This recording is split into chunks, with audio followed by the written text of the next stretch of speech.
CRIF presenta la entrevista en línea con William Meléndez.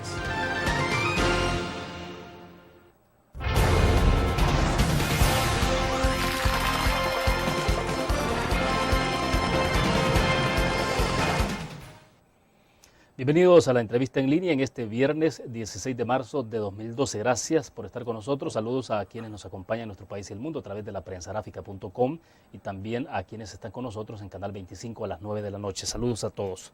Este viernes nuestra entrevista gira alrededor de las implicaciones del resultado electoral del pasado domingo, pero de forma especial de las reformas electorales reflejadas en hechos prácticos y de qué manera las asumió el votante, como el tema del voto residencial, que fue más generalizado, aunque no total en 100%, y la opción de elegir al diputado por el rostro. Para conversar de estos temas nos acompaña en nuestros estudios Félix Ulloa, ex magistrado del Tribunal Supremo Electoral y desde luego especialista en temas electorales. Félix, bienvenido, un gusto. Gracias, William, un placer estar contigo.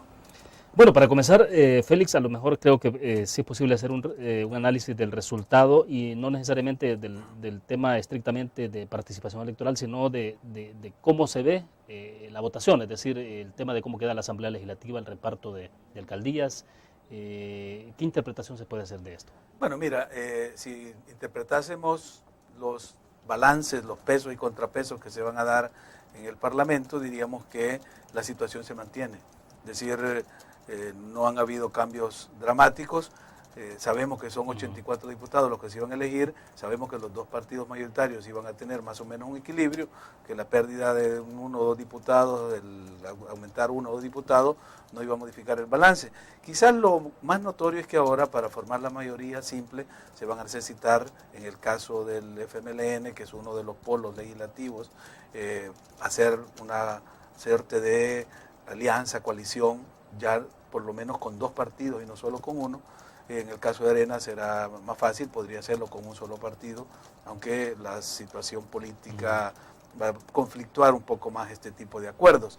A nivel de las alcaldías, lo mismo, es decir, creemos de que ha habido una transición de alcaldías de un partido hacia otro. Quizás el hecho más relevante ha sido cómo la mutación del votante en el Gran San Salvador cambió el rostro del departamento, donde prácticamente era un feudo del FMLN, y ahora pues Arena recupera alcaldías emblemáticas como el caso de Soyapango, Mexicanos, Ayutuxtepeque, y eso pues es un mensaje que debe ser interpretado porque indica el comportamiento electoral de un electorado informado de lo que podríamos llamar un voto consciente, que es el voto urbano del Gran San Salvador. Así que, interpretando los resultados, diríamos que el elector en esta ocasión además tuvo la oportunidad, gracias a la reforma electoral que se planteó vía la reforma que promulgó la sentencia que promulgó la Corte Suprema de Justicia, de elegir a su representante votando directamente y haciendo a un lado lo que era la propuesta de la cúpula. Había un dicho que se circuló mucho en algunos sectores de la población que decía: cara mata bandera, o sea, carita mata bandera, decían los muchachos. Quería decir pues que al ir a votar por la cara iban a desechar el votar por la bandera, que era la propuesta partidaria. Ahora, ¿qué es lo que más se destaca en términos ya entonces de participación? Si vamos por parte analizando cada una de las cosas, el tema de reformas electorales que fueron las que se implementaron, y directamente estamos hablando del caso del voto por cara. Se hablaba en aquel momento, antes de las elecciones, de que la falta de información, de que la gente no supiera cómo se iba a hacer, iba a generar complicaciones, quizás muchos votos nulos porque la gente se iba a confundir. ¿El resultado qué indica? Es uno de los mitos que han caído. No hubo una tasa alta de votos nulos como se esperaba, porque la gente se iba a confundir al no saber marcar las caras de sus candidatos preferidos. Y además, otro mito que se cae es que el voto residencial que se esperaba iba a incrementar la tasa de participación, no funcionó en esta ocasión, y no porque el sistema no lo facilitara. A mí me tocó ir a votar a una cuadra de mi casa, cuando antes me tocaba ir a hacer una gran cola al Instituto Morazán. Pero el comportamiento, como tú dices, electoral, estuvo marcado por varios hechos políticos que se sucedieron durante el año preelectoral y que fueron definiendo de antemano un nivel de ausentismo que se sentía, se pronosticaba, porque la gente estaba descontenta, no estaba satisfecha con el comportamiento de los partidos políticos y su expresión parlamentaria.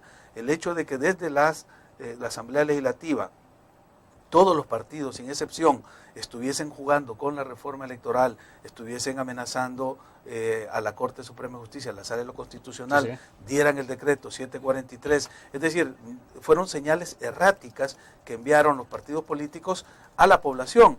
Desde luego, los votos duros de los partidos mayoritarios salieron a votar, pero la gran masa de población que vota consciente se abstuvo de ir a votar, y eso nos ha llevado a niveles de abstencionismo que esperábamos, ya los habíamos superado anteriormente.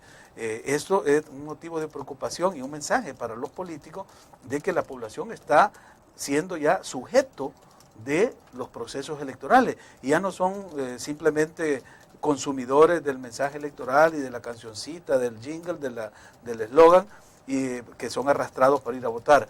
Si bien es cierto, los dos votos duros se expresaron, la masa que define, que es la masa del voto no comprometido, del voto independiente, dijo no, y ese es el nivel de abstención que se marcó. Pero vaya, entonces lo que el sistema ofreció a la gente de mecanismos de participación de voto residencial, que ahora fue más generalizado, aunque no en el 100%, y el voto por rostro, se suponía que eran dos elementos importantes y que iban a estimular a la gente a votar. Se pensó que iban a traer la atención. Pero vaya, digamos que de parte el sistema cumplió con eso, que pudo ser dos elementos de atracción de votantes. Pero entonces la responsabilidad en quién recae, los partidos políticos. Mira, en la parte de abstención. El sistema, con todas las debilidades, con todas las falencias, con todos los obstáculos que puso la Asamblea Legislativa para permitir el voto directo por el candidato y la participación de los candidatos no partidarios, a pesar de eso el sistema ofreció un poco. Por eso yo digo, dimos un paso adelante.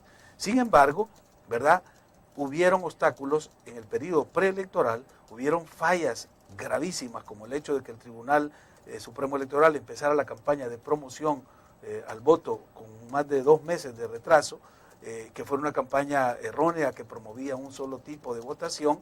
Implica también que hemos dado 2 pasos para atrás. Uno, desde el Tribunal Supremo Electoral, que falló en la convocatoria, la promoción del voto, la organización. Es primera vez que vemos que se han anulado o se han suspendido elecciones en 4 o 5 municipios.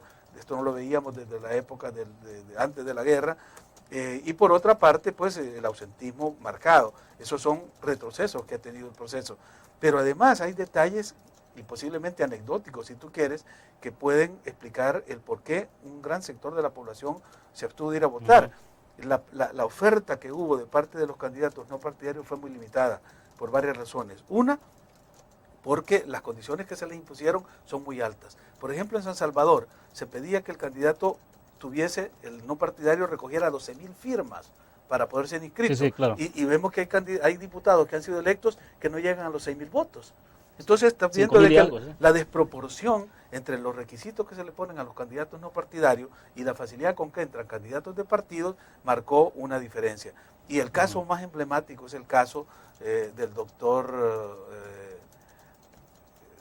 el candidato independiente Napoleón Campos, que a mí en lo personal muchísima gente me dijo que no ha ido a votar porque su candidato era el doctor Campos, que habían dado la firma por él y que al final le pusieron tantos obstáculos. Claro, no fue inscrito. No fue inscrito. Entonces, la oferta de candidatos no partidarios en la calidad de los candidatos, como el caso del doctor Napoleón Campos, es también otro desestímulo para la población que no quería ir a votar por los partidos. Porque decían que y lo vemos, los partidos recogieron su voto duro, excepto Gana, que es un caso especial y podríamos analizarlo, de dónde vienen los 210.000 votos que Gana recoge. Los demás partidos recogieron simplemente su voto. El voto independiente que iba para el candidato no partidario no se expresó. De acuerdo, hacemos en este momento nuestra primera pausa, volvemos con más.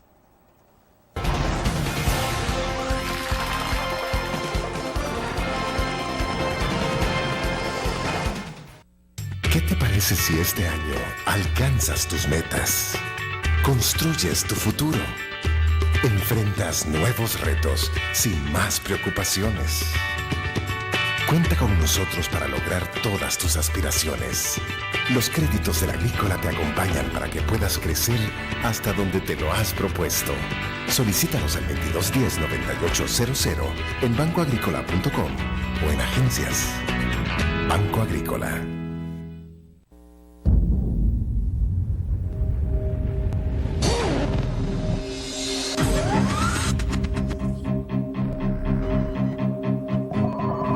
El inicio de una estrategia financiera desde los negocios y la actividad económica hacia toda Centroamérica. El Economista Regional, una revista especializada donde encuentras el panorama empresarial y los principales movimientos financieros. El Economista, el modelo regional de información económica.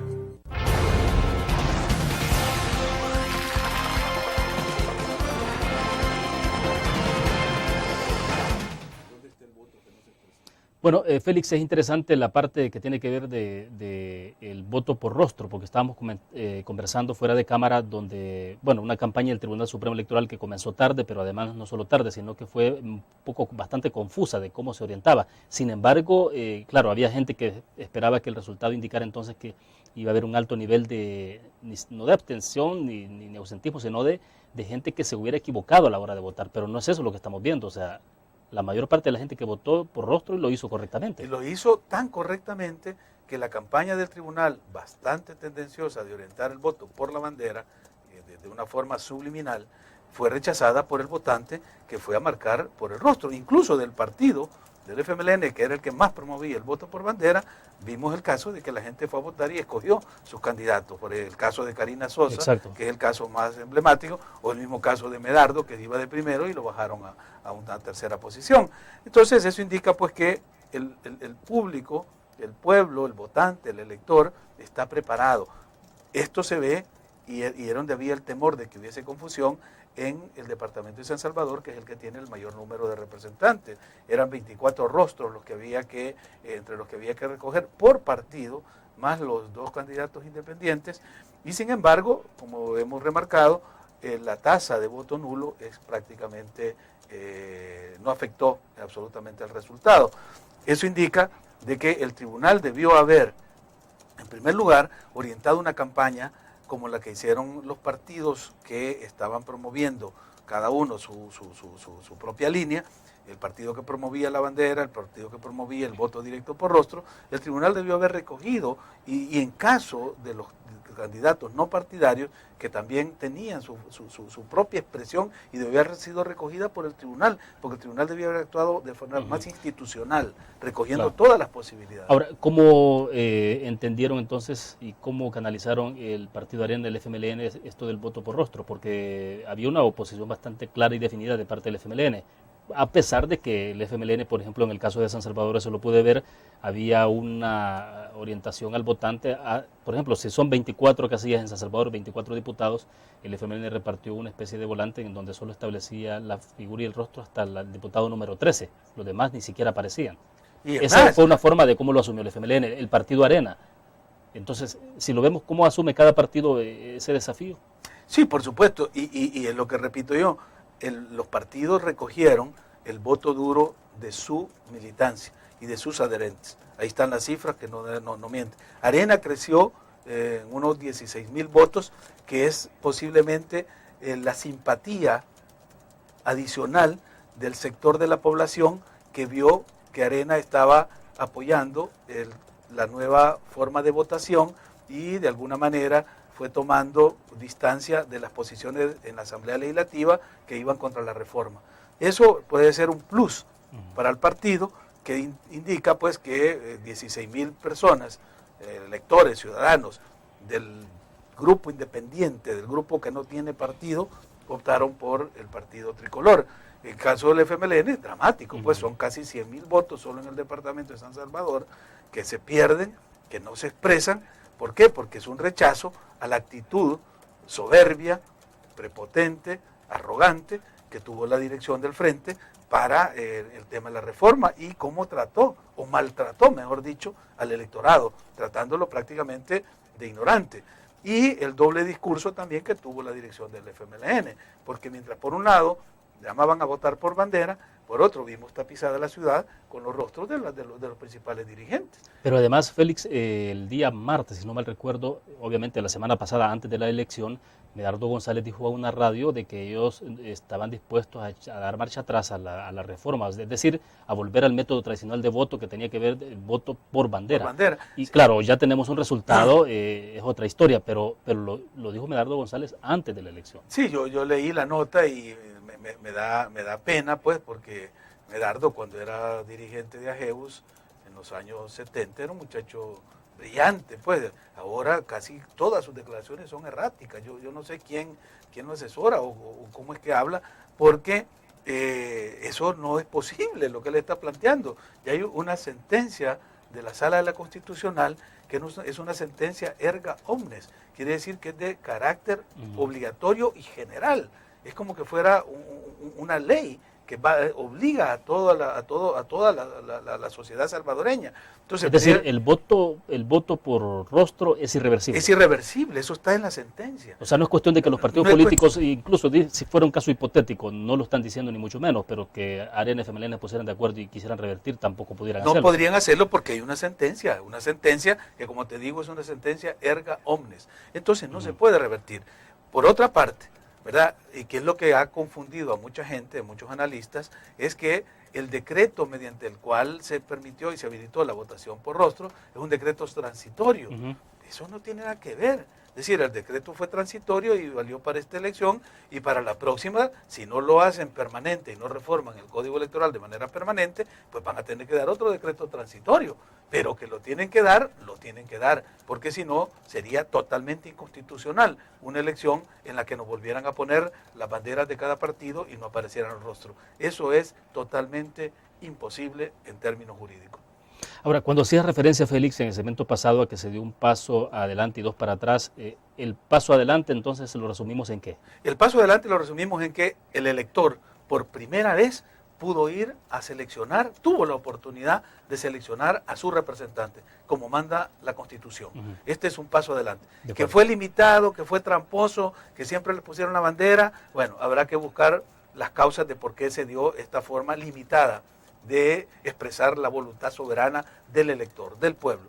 Y ahí juega también incluso un papel de la Corte, de la Sala, porque en la Sala hay criterios, y esto es importante que la gente lo sepa, hay criterios en la Sala de que la bandera, el uso de la bandera no es inconstitucional si también se puede votar por rostros. Yo sostengo la tesis contraria, pero bueno, son los magistrados los que resuelven, y hay algunos magistrados de la Sala de lo Constitucional que piensan que votar por bandera, si hay rostros también, no es inconstitucional. Eso es lo que pudo haber generado esta situación. De todas maneras, es un paso adelante. Entonces, un paso adelante y los otros dos. Dos pasos para atrás es la organización electoral, es decir, el rol del tribunal, que fue un rol errático, su comportamiento en el organismo colegiado, ese debate permanente que no permitió tomar decisiones oportunas en el caso de la campaña, de la promoción, la contratación de la empresa de publicidad, la cancelación de elecciones por la forma de organización en algunos municipios, el papel de la Policía Nacional Civil, que pudo haber evitado estos tumultos y haber puesto orden. Ese es un paso para atrás, y el segundo paso para atrás es el haber incrementado el ausentismo electoral, que se esperaba justamente lo contrario. Al tener el voto residencial en las 2/3 partes del país, debimos haber aumentado la participación ciudadana y hemos tenido un ausentismo que pasa el 50%. Perfecto. Vamos a la pausa comercial, regresamos con más de la entrevista en línea.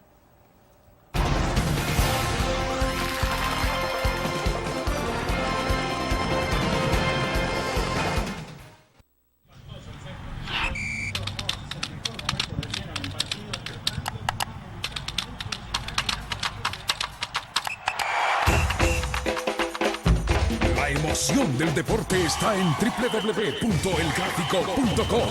Ingresa al nuevo escenario deportivo y descubrí toda la pasión del deporte. Fotos, videos, fichas y resultados de las mejores ligas del mundo. Elgráfico.com. Conectados por deporte. Blur. La revista más innovadora y moderna de todos los tiempos. Única en su estilo, creativa. Un espacio exclusivo y reservado de entretenimiento y diversión, llevada al máximo. Blur. Time Out Movie, lo mejor de la cartelera. Art. Shopping, la guía de la moda. Go, viajes cortos fuera de la ciudad. Blur.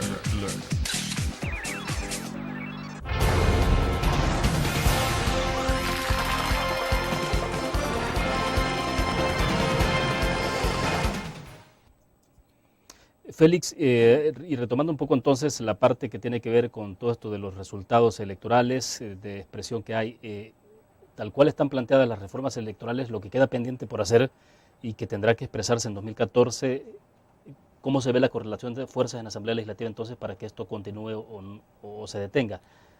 Bueno, afortunada o desafortunadamente las elecciones de 2014 no van a tener la connotación que tuvieron estas de marcar por rostro o por bandera, porque son elecciones presidenciales. Exacto. Y ya sabemos pues que ahí es el partido, porque el candidato tiene que estar afiliado a un partido político. Entonces, lo que la pelea va a ser, obviamente, entre los dos partidos mayoritarios. El Frente cómo recupera todo este voto de castigo que recibió en esta ocasión y además conquista, ¿verdad?, los sectores que están más allá de su voto duro, que fue lo que sucedió en la elección del 2009, lo que le aportó el candidato, ¿verdad?, Mauricio Funes, al voto duro.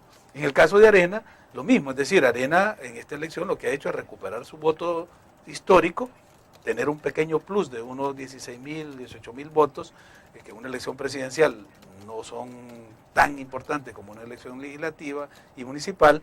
Entonces, los escenarios que se van a plantear para las elecciones del 2014 no van a estar fundamentados en las reformas electorales que hemos tenido ahora, que eran cruciales para la elección legislativa. Perdón, Félix, una curiosidad, para la presidencial es la bandera, pero en ese caso ¿no sería conveniente que pudiera tenerse la foto del candidato presidencial? Sí, claro. Es decir, ya sería casi de default que habría que poner la foto de los candidatos, porque van a ser 5 o 4 fotos que se van a poner. Sí, mucho más práctico, bandera y foto. Bandera y foto, y no le afectan absolutamente nada. Sería bueno, es decir, casi todos los sistemas, las elecciones presidenciales llevan la foto de los candidatos. Casi en todos los que yo he observado, que son más de 30 países que he estado viendo, llevan la foto del candidato. Pero en este caso, en El Salvador, a tal cual están las cosas, no están obligados los partidos a poner la foto. No está obligado el tribunal a ponerla, pero sería una medida de buen gobierno electoral el que se pusiera, porque tampoco está prohibido ponerla.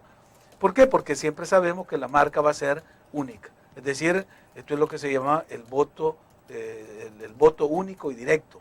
En cambio, acabamos de pasar en el sistema legislativo que acabamos de ver en estas últimas elecciones, era un voto preferente. Entonces sí, la foto hacía la diferencia, porque tú podías escoger la foto 5, sí, claro, la 4, la 8, la 14. En cambio aquí no tienes más opción que escoger una. Entonces igual da escoger la bandera que la foto, pero acompañarla sería un agregado de buen gobierno electoral. Ahora, pero sí, entonces estamos hablando porque tendremos las elecciones para la presidencia en 2014 y el siguiente año, un año después, para diputados y alcaldes. Ahí volvemos, ahí entonces sí son críticas las elecciones, las reformas electorales. Y para ese momento ya habremos definido, esperamos que esta próxima asamblea tome en serio las dos grandes decisiones que hay. Uno, si ratifica o no la reforma electoral a la Constitución que hizo la asamblea anterior el 29 de julio del 2010. Eso es clave, porque si la ratifica, entonces estamos obligados a entrar los candidatos a diputado por vía de un partido político. Desaparece la figura del diputado, del candidato independiente. La elección por rostros, la elección del voto directo, esa no la afecta la reforma constitucional, esa sigue vigente. Entonces el segundo desafío que tendrá la Asamblea Legislativa que entra es regular de manera permanente el voto por rostro. Es decir, y además, si no llegara a ratificar la reforma constitucional, regular de manera más benevolente la participación de los candidatos no partidarios.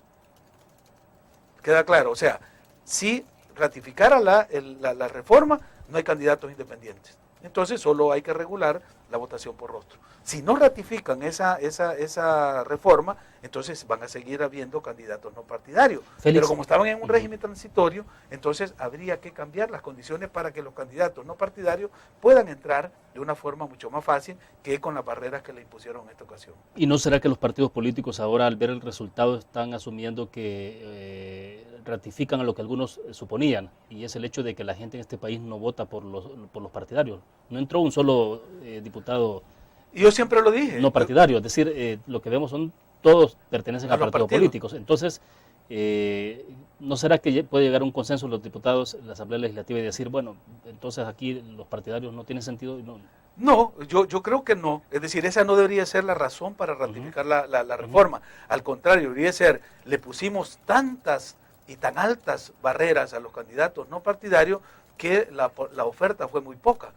De 19 lograron inscribirse 5 y de los 5 no entró ninguno. ¿Por qué? Porque las condiciones que se pudieron fueron muy altas. Y segundo, el estímulo para que se participe posiblemente de todos los candidatos no partidarios, quizás el único rostro conocido era el de William Hueso, por su rol como dirigente gremial de AGEPIN, pero los demás nadie los conocía. Entonces, si hubiese la facilidad de inscribirse y las condiciones de paridad en la contienda entre el candidato partidario y el no partidario, podríamos tener otro tipo de líderes sociales, otras figuras notables, relevantes, que se animarían a participar. entonces, a lo que deben caminar los diputados es a flexibilizar las condiciones de los no partidarios. Totalmente. Ese es el desafío democrático.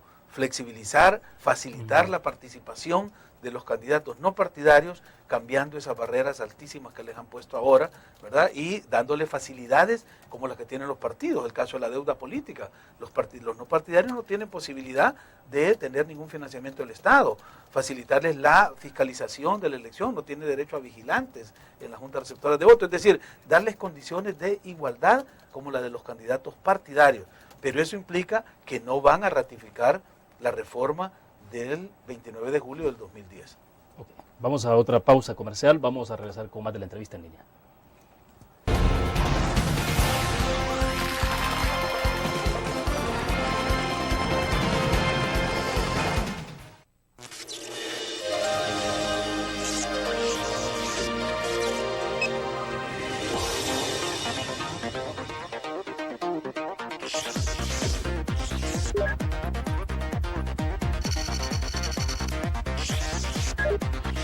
Estimulamos tus sentidos para que leas, veas, escuches e interactúes con la verdad.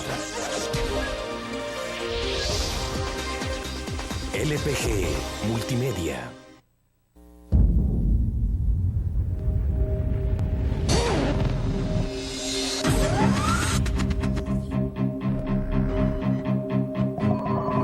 El inicio de una estrategia financiera desde los negocios y la actividad económica hacia toda Centroamérica. El Economista Regional, una revista especializada donde encuentras el panorama empresarial y los principales movimientos financieros. El Economista, el modelo regional de información económica.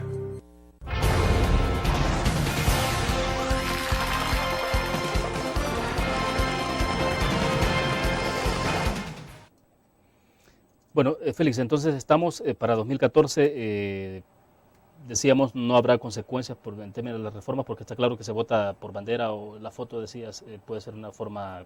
Un agregado. Agregado para esto, pero no es indispensable. Pero para 2015, si vamos, el voto residencial, por ejemplo, sí ya estará instalado para 2014. Y el voto en el exterior. Acordate que es un compromiso Exactamente. del presidente de la República que su sustituto iba a ser electo con los votos de la diáspora. Entonces yo no sé hasta cuán avanzado está este proyecto porque ya solo quedan 2 años y estamos todavía en la fase de estudio. El tribunal tenía una propuesta de hacerlo como un plan piloto en 5 países, ¿verdad? Donde tenemos concentración más importante de la diáspora, Estados Unidos, Canadá, Australia, Suecia e Italia, pero no sabemos si al final esta es la idea que va a prosperar.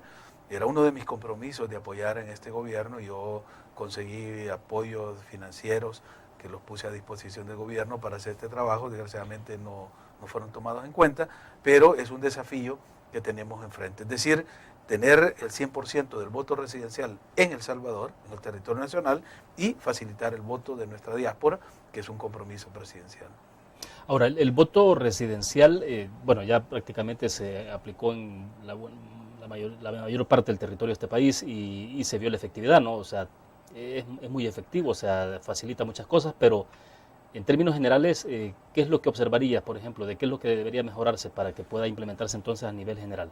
Bueno, lo que falta es solo cubrir la zona occidental prácticamente.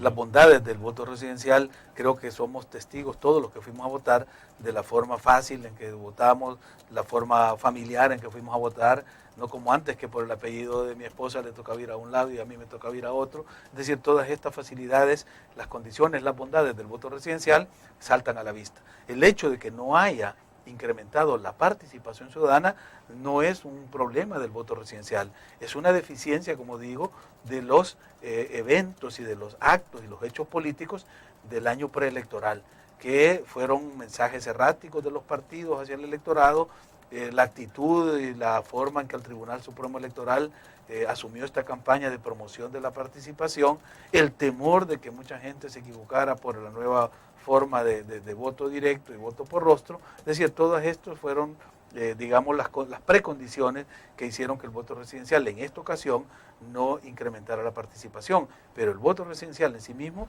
es una maravilla y es una forma de cumplir lo que manda la ley a un órgano electoral, que es facilitar el acceso del elector a los centros de votación. Y en el caso del voto en el exterior, bueno, la experiencia que uno revisa de otros países, el caso de México, hay otros más, pero el caso de México no ha sido tan alentador. ¿Qué hacer en esos casos? Conociendo la experiencia de otros países sobre la participación del votante en el exterior, ¿qué es lo que se debe hacer entonces para que al facilitar un mecanismo que es también costoso en términos económicos, pueda estimular a la gente que vaya a votar? ¿Será que hay que pasar también o de manera paralela empujar el voto electrónico? Sí, habría que tomar algunas medidas adicionales a la simple implementación del voto para no tener las experiencias. Hay dos experiencias que son ejemplarizantes del fracaso del voto en el exterior, la de México, el que tú señalas, y la de Honduras, pero hay otras que son exitosas, como el caso de República Dominicana, que incluso ha dado un paso más ahora, porque ya no solo van a votar en el exterior los dominicanos, sino que van a poder elegir representantes en el exterior para su Congreso Nacional. Es decir, a ver, esto sería como que los compatriotas en Estados Unidos puedan elegir allá a su candidato, y votar allá para venir a representarlos acá a la Asamblea. Dominicana tiene 5 candidatos, 5 puestos, 2 en Estados Unidos, 1 en España, 1 en Venezuela, creo, y otro en Panamá.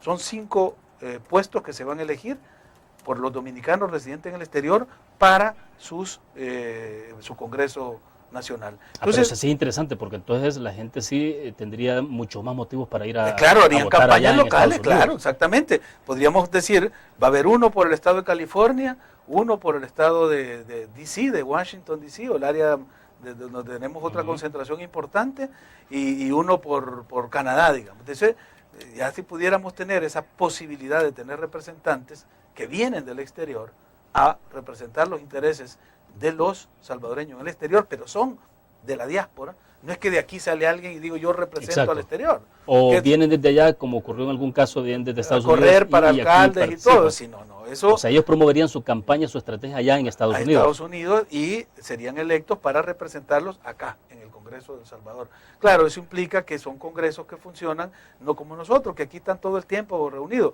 Allá son periodos parlamentarios, entonces hay un periodo de sesiones, ¿verdad? Y hay un periodo de receso parlamentario.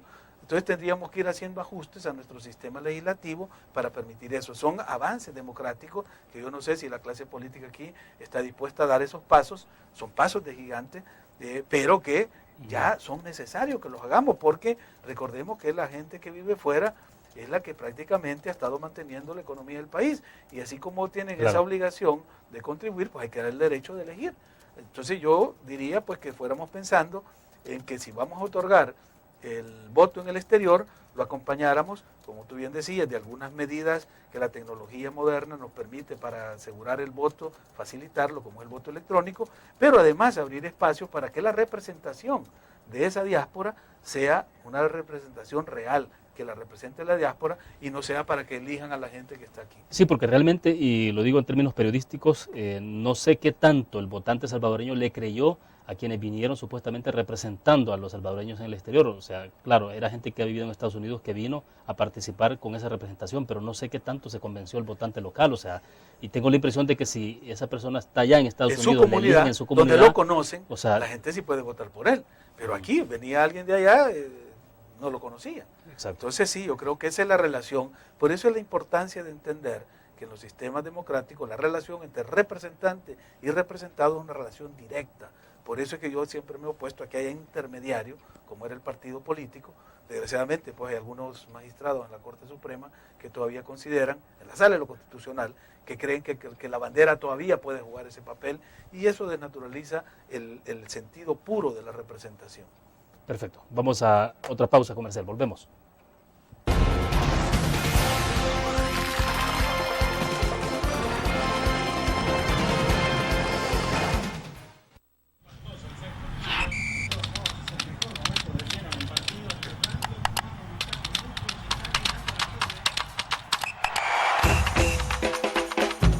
La emoción del deporte está en www.elgráfico.com. Ingresa al nuevo escenario deportivo y descubrí toda la pasión del deporte. Fotos, videos, fichas y resultados de las mejores ligas del mundo. Elgráfico.com. Conectados por deporte. Blur. La revista más innovadora y moderna de todos los tiempos. Única en su estilo, creativa. Un espacio exclusivo y reservado de entretenimiento y diversión, llevada al máximo. Blur. Time Out, Movie, lo mejor de la cartelera. Art. Shopping, la guía de la moda. Go, viajes cortos fuera de la ciudad. Blur.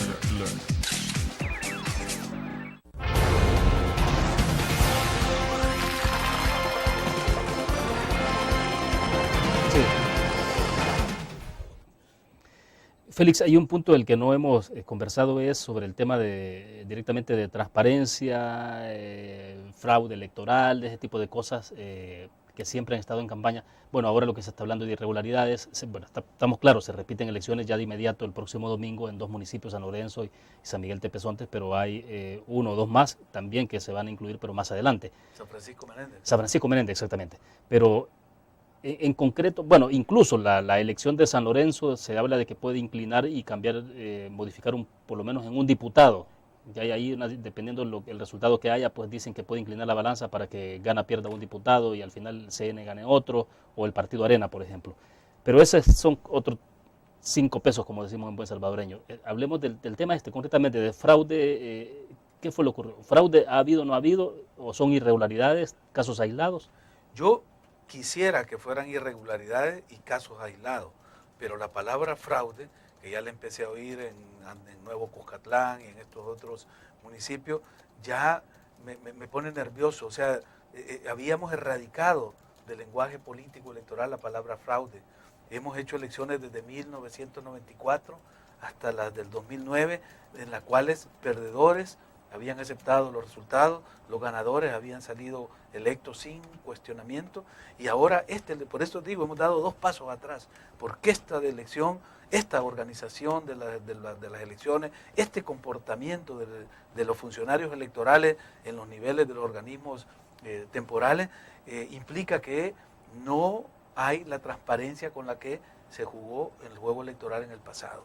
Entonces es un temor de que si los que quisieron hacer el fraude, los que quisieron hacer la trampa, los que quisieron manipular el resultado o el proceso mismo in situ en cada municipio salen victoriosos, esto se pueda generalizar esta conducta, entonces volveríamos a las prácticas viciadas del pasado. Pero y no estamos lejanos a eso. Pero ¿dónde puede estar el problema? Es decir, porque en 2009 tuvimos elecciones presidenciales y legislativas y realmente a pesar de lo que muchos pensaban que iba a ser traumático, que era el cambio, la transición de la derecha a la izquierda, no ocurrió nada y tampoco en los municipios se reflejó tanta inconformidad de resultados como se está pasando ahora.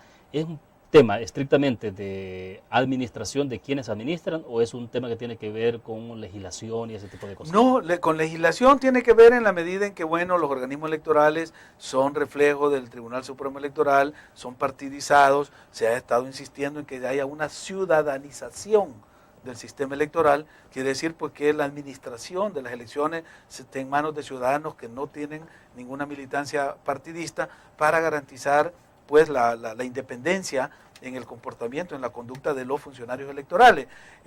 Yo espero que lo que se ha dado en estos municipios donde se va a repetir la elección, pues, como tú decías, sean hechos aislados y se deba a irregularidades, porque si son conductas de los funcionarios electorales que son hechas a propósito y son alimentadas por las cúpulas de los partidos como una forma de garantizar o de resolver los conflictos electorales, vamos mal, vamos retrocediendo y no es posible que después de todo lo que hemos pasado, la guerra que tuvimos, que se originó justamente por los fraudes electorales de los 70, en 1972, 1977, no podemos ahora caer en eso. Y quizás es un mensaje para los jóvenes, para la gente de las generaciones jóvenes que no conocieron lo que mi generación conoció. Yo era vigilante de la UNO en 1972 y vi con tristeza el fraude electoral que se hizo a la UNO, y la Guardia llegó y nos sacó del centro de votación y ahí se contaron los votos como quisieron. Ojalá no llegáramos a esos extremos o que las nuevas generaciones tuvieran que pagar el precio de vivir fraudes electorales para valorar la democracia que hemos estado construyendo. Pero ¿cómo se frena eso? Es decir, ¿cómo se evita para que una cuestión se vaya de las dos maneras que tú mencionabas? Vía legislación, si cambiamos la legislación electoral actual y ciudadanizamos los procesos electorales desde el máximo organismo de administración electoral, que es el Tribunal Supremo, hasta los organismos inferiores, que son los organismos electorales temporales, tendríamos una posibilidad de mejorar la administración y evitar estos conflictos. Y la segunda, con mayor educación cívica. Es decir, que tenemos que ir educando a los ciudadanos y a los partidos para que jueguen el rol que se juega en la democracia. Una contienda electoral es una competencia en la cual se ponen en juego diversas propuestas, pero si el juego electoral está mal administrado porque el árbitro no es imparcial, porque las reglas del juego no son claras, porque la cancha no está nivelada, entonces el juego es un fracaso. Y ese es el riesgo que estamos enfrentando ahora, porque la clase política no está clara de qué tipo de sistema electoral queremos en el país. Hay una confusión entre mantener el viejo esquema de los sistemas anteriores, donde el FMLN tenía el compromiso de cambiarlo y fue el que más se aferró al statu quo y a los sistemas anteriores, y el de la modernidad, el de democratizarlo y el de modernizarlo. Perfecto, regresamos después de la pausa comercial, volvemos.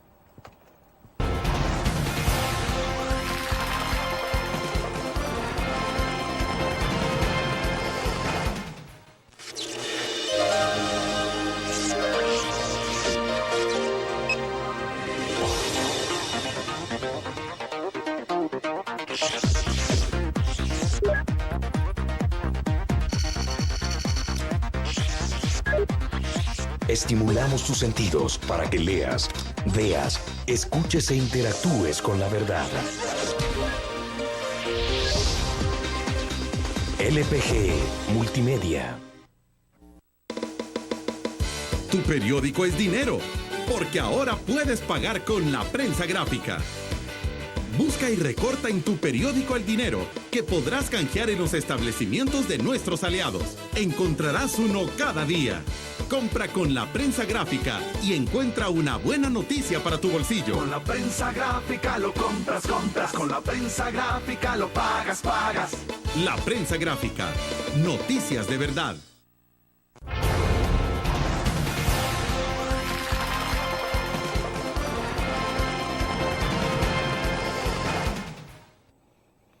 Bueno, un tema que tiene que ver también con a propósito que veníamos hablando de la transparencia, de fraude o no fraude, irregularidades, es la de la observación internacional, porque bueno, tuvimos observación de acreditados, observadores internacionales, muchos pues, o sea, no como la presidencial, pero sí hubo bastante observación. ¿Y qué pasó a ese nivel?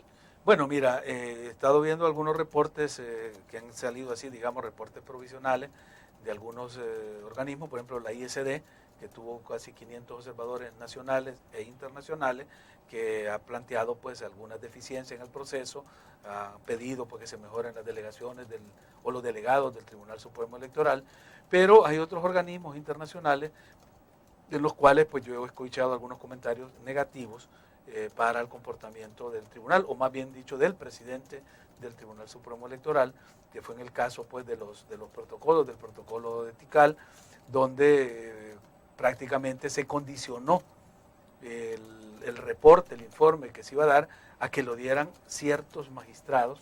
En el caso concreto, querían que uno de los informes que se dieron lo diera el magistrado presidente de la Justicia Electoral de Paraguay, el doctor Zambonini, que para algunos sectores institucionales que han administrado misiones de observación durante años, parecía que era algo totalmente fuera de orden, sobre todo viniendo del magistrado Eugenio Chicas, que tiene una vasta experiencia en misiones de observación electoral, y se extrañaban de que Eugenio estuviera condicionando a que el informe lo dieran ciertos magistrados, que son posiblemente afines a lo que es el CELA, que es un grupo de observación vinculado pues a ciertos países, que nació en Venezuela, etcétera, y eso posiblemente hizo de que se quisiera condicionar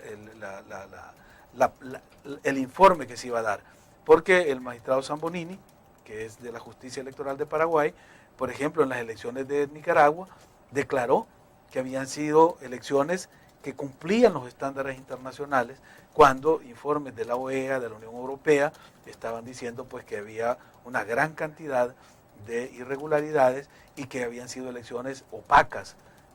Opaca es el término contrario a transparencia, ¿verdad?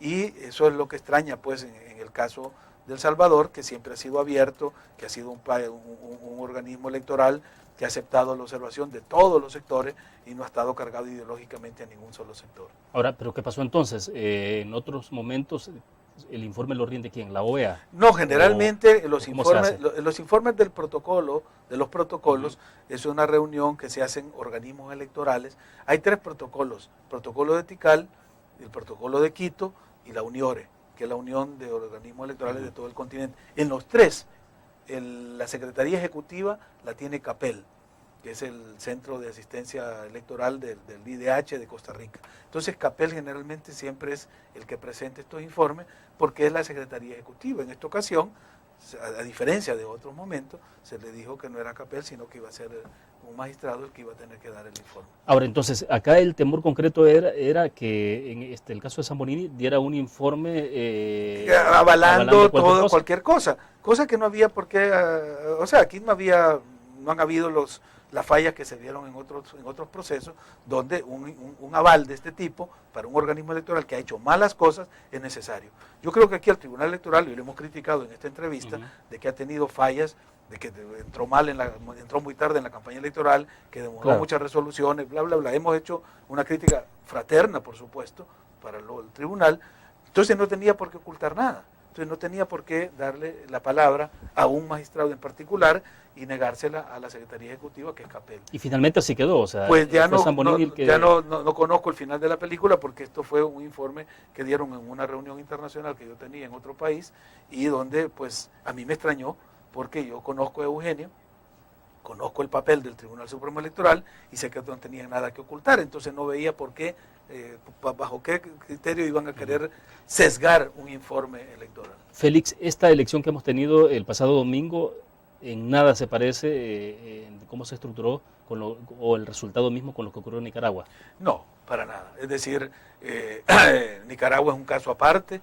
Nicaragua yo creo que solo lo podría comparar con Haití, ¿verdad? El Salvador estamos, a pesar de las deficiencias, estamos bastante avanzados en la institucionalidad del proceso. Por supuesto que tenemos mucho que mejorar, ya hablamos todas las reformas que tienen que implementarse, pero no tiene comparación con lo que sucedió ni en Nicaragua ni en Haití. De acuerdo, vamos a la última pausa comercial, volvemos rápido.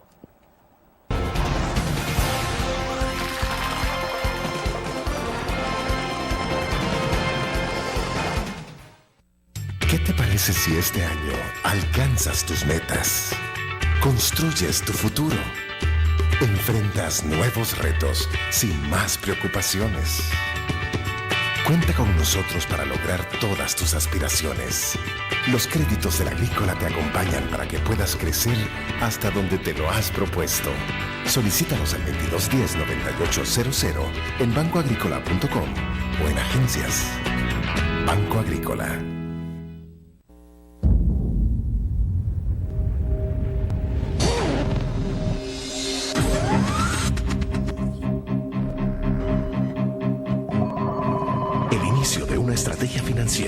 desde los negocios y la actividad económica hacia toda Centroamérica. El Economista Regional, una revista especializada donde encuentras el panorama empresarial y los principales movimientos financieros. El Economista, el modelo regional de información económica.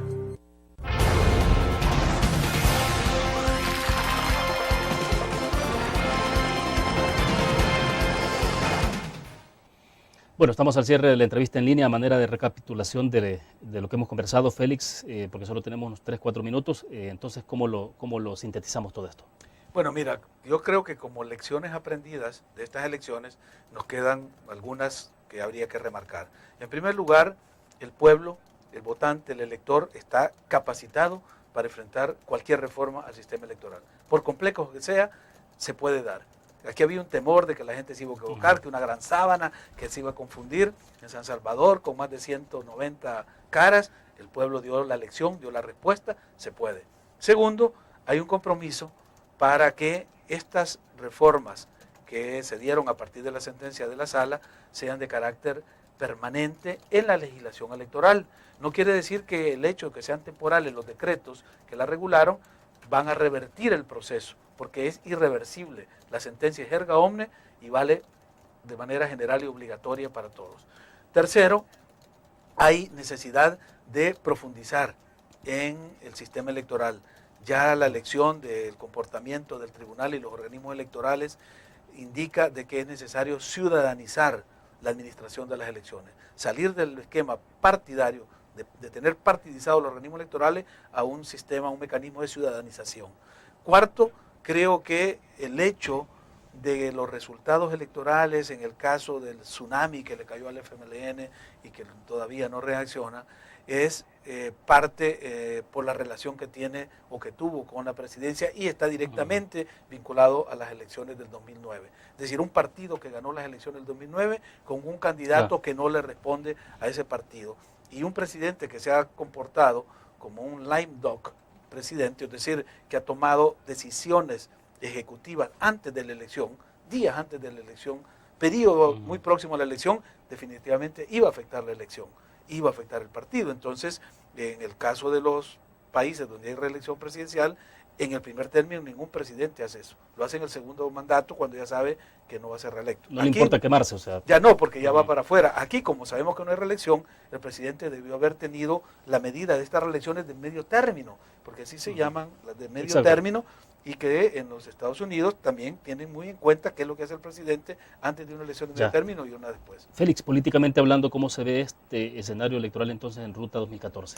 Bueno, como muy desafiante, con una Arena que ha recuperado su voto duro, como un FMLN que perdió el voto duro por razones que ya hemos dicho, por la actuación del presidente, por la soberbia, la arrogancia, la prepotencia de su cúpula, por la actitud de su comportamiento interno de haber sacado de su padrón electoral más de 50,000 miembros del frente, que es esa base que no se expresó y ese voto que se perdió. Entonces, el desafío para el 2014 es escoger el mejor candidato que pueda recuperar el voto que no se expresó hoy a favor del frente y que pueda a la vez conquistar a esa gran mayoría del voto independiente, del swimming vote, que no votó en esta ocasión.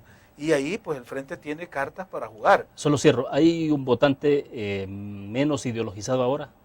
Yo creo que es un votante mejor informado ahora. Es decir, la ideología se mantiene, pero la información es clave para el momento de tomar la decisión electoral. Es decir, la gente sigue siendo de izquierda, sigue incluso apoyando al FMLN, pero no fue a votar por las razones que ya hemos dicho. Bueno. Voto ideologizado, pero bien informado. Perfecto. Gracias, Félix. Muy amable. Bueno, gracias a ustedes por su fiel sintonía. Esperamos que descansen el fin de semana. Nos vamos a ver el próximo lunes con otro tema, siempre dando seguimiento al resultado electoral del pasado domingo. Gracias por su fiel sintonía. Que descansen.